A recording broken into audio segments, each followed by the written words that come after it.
Et le forgeron, leçon 15, page 44. C'est le forgeron. ci tëgg ba. Sidi et son ami entrent dans la forge. Sidi ak xaritam dugg nañ ci forge bi mooy atelier bi nga xam ne fi la tëgg bi nekk. Thiam le forgeron est assis en tailleur sur une peau de mouton. Thiam nee na tëgg bi forgeron bi mi ngi toog est assis en tailleur mi ngi toog toogub coppaar li ñuy wax coppaaral ci kolof mooy assis en tailleur sur une peau de mouton ci ab deru xar. Avec de longues pinces, il saisit une barre de fer rougie au feu et la pose sur l'enclume. Pince mooy ñaari weñ yoo xam ne dañoo am ñaari cat nga xam ne dañ ci mën a jàpp dara mu ne avec une longue pince ci benn pince bu gudd il saisit mi ngi jël une barre de fer benn fer rougie bu xonq au feu rougie au feu boo xam ne dañ ko tàngal ba mu xonq mooy rougie au feu et la pose sur l'enclume bu ko defee teg ko ci dékki lañ koy wax mooy sandaan mooy weñ gu rëy googu ñuy teg di dóor moom la ñuy woowee dékki ci olof. Bonjour Pa Thiam, disent les garçons.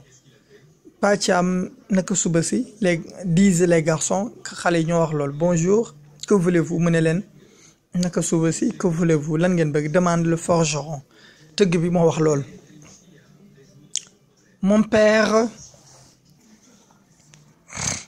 Mon père voudrait que tu lui répares sa bouilloire trouée, répond Sidi. Nee na ko mon père sama papa dafa bëgg nga réparer ko nga defaraatal ko baxalukaayam bi nga xam dafa bënn troué mooy bouilloire troué. Répond Sidi moo tontu loo. Attendez un moment que je finisse cette écumoire. Nee na xaar leen benn moment ma jeexal kuddu ci mbaar bi may defar écumoire. Asseyez-vous sur ce banc toog leen ci banc boobu. Les enfants s'installent et regardent le forgeron travailler. Nee na xale yi daal di toog installé wu daal mooy ñu toog daal di xool nag tëgg bi muy liggéey le forgeron travaille. Je peux t'aider lui demande Sidi ne ko mën naa laa jàppale volontiers mu ne ko waaw soo bëggee. Répond l'artisan artisan boobu mooy daal koy tontu. Mon apprenti est absent aujourd'hui nee na ko sama apprenti bi de tey dafa nekku fi tey dafa génn dafa absenté aujourd'hui tey. Sidi s'installe devant les soufflets et se met à les actionner nee na Sidi daal di installé wu ci kanamu nag soufflet yi mooy yooyu ñuy def nii di ko wëndeel wala mu doon ay lu mel ne ay mbuus gis nga comme léegi nga gis ci image bi nga xam day def nii rek bu ko defee ngelaw li di ëpp mooy soufflet yi bu ko defee nag daal di tàmbali et se met à actionner mu commencé yëngal. Le forgeron découpe un morceau de fer et l'enfouit sous les braises. Nee na tëgg bi daal di dagg découpe un morceau de fer benn morceau weñ fer l'enfouit daal koy dugal et l'enfouit dugal ko mooy enterré suul ko ci sous les braises ci ron braises yi mooy fi xal yi ci loon xal yi. Des étincelles jaillissent et brûlent en dessous aux jambes. Nee na des étincelles ay ferñeent da di naaw jaillissent di naaw et brûle daal di lakk en dessous et brûle en dessous aux jambes lakk en dessous ci yel yi. Celui-ci se déplace aussitôt en poussant un petit cri nee na kii daal di celui-ci mooy en dessous mii kii nii daal di déplacé wu ci saa si aussitôt daal di yuuxuwaale en poussant un petit cri mooy daal di xaw a yuuxu comme xeet yooyu. Dans la forge la chaleur est insupportable nee na ci mbaarum tëgg bi tàngaay bi dafa tar ba kenn mënu ko attan et insupportable mooy kenn mënu ko attan. On transpire à grosses gouttes nee na ñu ngi ñaq bay toq ak grosses gouttes mooy ci ak bay toq yu ngand grosses gouttes mooy toq yu ngand.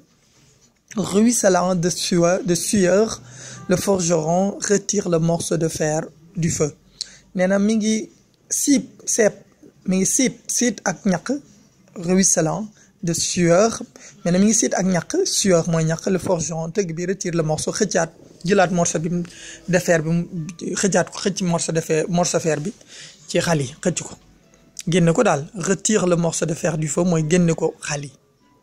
Le pose sur l'enclume et commence à aplatir à grands coups de marteau nee na le pose daal koy teg sur l'enclume ci dékk bi ma waxoon léegi et commence daal tàmbali à l'aplatir di ko tàllal à grand coup mi ngi koy tàllal nag ci ay dóori marteau à grand coup de marteau ci kuy marteau yu rëy yu diis.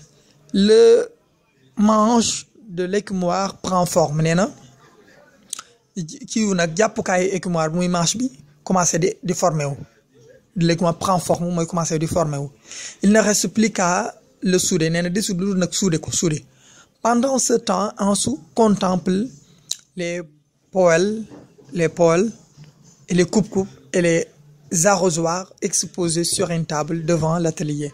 nee na pendant ce temps ci jamono jooju Ansou contemple Ansou mi ngi seetlu poêles yi nekk foofu les poêles ak coupe yi jaas yi les coupes et les arrosoirs mooy roosewukaay yi exposé yi nga xam ne moom la ñu exposé sur une table ci ab table devant l'atelier ci kanamu atelier bi. Après avoir fini avec l'écumoire, le forgeron prend la bouilloire et localise rapidement le trou. nee na après avoir ginnaaw bu mu jeexalee ak kuddu cumbaar bi ak l'écumoire le forgeron tëgg bi prend la bouilloire yër bu tàngalukaay bi et localise rapidement le trou daal di localiser daal di xàmmee rapidement bën bi le trou.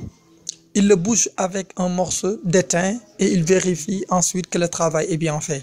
nee na mu fàtte ko il le bouche avec un morceau d'étain mu fàtte ko ak benn morceau étain il vérifie ensuite après mu vérifier que le travail est bien fait mu vérifier ne liggéey bi def nañ ko def bu baax. La bouilloire est réparée bouilloire bi defaraat nañ ko. Dit-il aux enfants mu wax ko xale yi maintenant il ne laissera plus couler l'eau nee na ne dootu sen mukk il ne laissera plus couler l'eau mooy du bàyyeeti mukk ndox bi muy toq mooy du senati. Les deux garçons voudraient rester encore un moment. C'est si amusant d'actionner les soufflets. nee na ñaari garçons yi les deux garçons voudraient ñoo bëggoon a saxaat foofu rester encore un moment saxaat foofu benn jamono. C'est si amusant parce que dafa neex d'actionner les soufflets mooy di yëngal soufflet yooyu mooy li muy uppetaal bi. Assis en tailleur expression et mot difficile wala mot expression difficile. Assis en tailleur mooy assis les jambes croisées mooy nga toog ba pare xaw a croiser say yeel. Volontiers mooy avec plaisir mooy ngay def loo xam ne da nga koy def ak mbégte. Actionner mooy mettre en mouvement mooy yëngal rek. Enfouir mooy enterrer suul wala recouvrir de quelque chose. Il contemple mooy il regarde avec admiration. Contemple nee na mooy ngay xool ba pare di yéemaale li ngay xool mooy contempler mooy setantal rek. Localiser situer mooy xool xàmmee. Trouver la place mooy trouver place bi nga xam ne mooy benn xeet yooyu.